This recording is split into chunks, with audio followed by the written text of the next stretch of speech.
ভাবি কই? ভাবি তো কামে গেছে। একটা থাপ্পড় মারে একদম গালে 32টা ফেলাই দেন। ভাবি সম্পর্কে কিভাবে কথা বলতে জানোস না? ভাই আমি সত্যি কথা কইতেছি, ভাবি নিজের মহল্লায় চান্দা উঠে গেছে গা। তোর এক কাজটাই কেন? ভাবিরে বুঝাইছি, হ্যাঁ আমার কোনো কথাই শুনে না। এটা কোনো কথা হইল? আমারে জানাবি না তখনই? ভাই ভয় পাওয়ার কোনো কারণ নাই, আমগো পোলাপান কিন্তু ভাবির লগই আছে। আর ভাবি যে জিনিস, যে স্পিড, এর দ্বারা সব সম্ভব। ইনোসেন্ট মায়ের মধ্যে তুই স্পিডের কি পাইলি?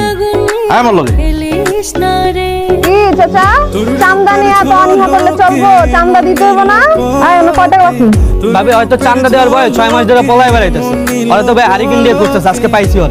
আপনাকে আমি এখন থেকে সবকিছুর দায়িত্ব নিচ্ছি। আপনাদের রাজীব ভাইয়ার কোনো কিছু দেখবে না, সব কালেকশন আমি করব।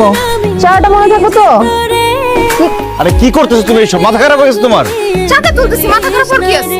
কিন্তু কিচ্ছু করতে হবে না তোমার। আসো বৌমা, তোমার সাথে কথা ছিল। হ্যাঁ চাচা বলেন। শুনলাম তুমি নাকি আজকাল এলাকায় চাঁদা তুলতেছো। যা শুনছেন ঠিকই শুনছেন। এতদিন আমার জামাই করতো, এখন আমি করব।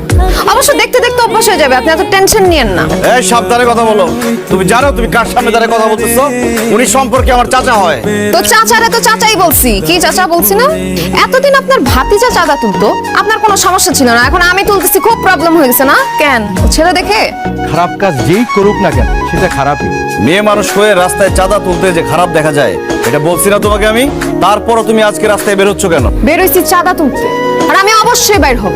মানুষ আমারে কে কি বলছে এটা আমি কেয়ার করি না, ঠিক আছে? লাবণী, তুমি কিন্তু আমার সম্পর্কে জানো না। ধৈর্যের কিন্তু একটা সীমা আছে। আমি কি করব আমি কিন্তু নিজেই জানি না। কি করবা তুমি? হ্যাঁ, মেরে ফেলবা আমাকে? হ্যাঁ, মাইরা ফেলবো। তো মারো, মারো আমাকে। কই মারো, মারো। এই থামো তোমরা। নিজেরা যদি তোমাদের মান সম্মানের কথা না ভাবো, তাহলে আমি বা আমরা কি করব? সমাজের চোখে যে কাজটা অন্যায়, সেটা গায়ের জোরে, ক্ষমতার জোরে অনেকেই করতে পারে, কিন্তু সেটার ফল ভালো হয় না বৌমা। আমি সেটাই ওকে বোঝানোর চেষ্টা করছি। ওকে বোঝানোর জন্যই আমি চাঁদাবাজি করতে রাস্তায় নামছি। মানে তুমি আমার জন্য রাস্তায় বের হয়েছো চাঁদাবাজি করতে? হ্যাঁ, কারণ আমি তোমাকে একটা জিনিস বোঝাতে চাইছি। কারো ইচ্ছার বিরুদ্ধে কোনো কিছু করলে তখন কেমন কষ্ট লাগে। এই যে আমি তোমার ইচ্ছার বিরুদ্ধে এখন কাজ করতেছি, তোমার কষ্ট লাগতেছে না? হ্যাঁ, কষ্ট হচ্ছে। নিজের বউ চাঁদাবাজ, এটা বলতে আমার মান সম্মানে লাগছে। এইবার ভেবে দেখো, তুমি যখন আমাকে তুলে নিয়ে জোর করে বিয়ে করছো, তখন আমার কেমন লাগছে। আর সেজন্যই এই অমানুষটার মধ্যে মনুষ্যত্ববোধ জাগানোর জন্য আমি কাজটা করছি। আমি জানি আমি যে কাজ করছি সেটা ঠিক না, ভুল, কিন্তু এছাড়া তো আমার কোনো উপায় ছিল না। মানুষ যখন কোনো ঘোরের মধ্যে থাকে, তখন ঠিক বেঠিকের ফারাকটা ভুলে যায়। আপনি ঠিকই বলছেন চাচা। ক্ষমতা আর টাকার লোভে আমি সত্যি অমানুষ হয়ে গেছি। এসব আমার কখনোই করা উচিত হয়নি। আমার ভুল হয়ে গেছে। আজকে থেকে এলাকায় কোনো চাঁদাবাজি হবে না। এই ডন আর ডন থাকবে না।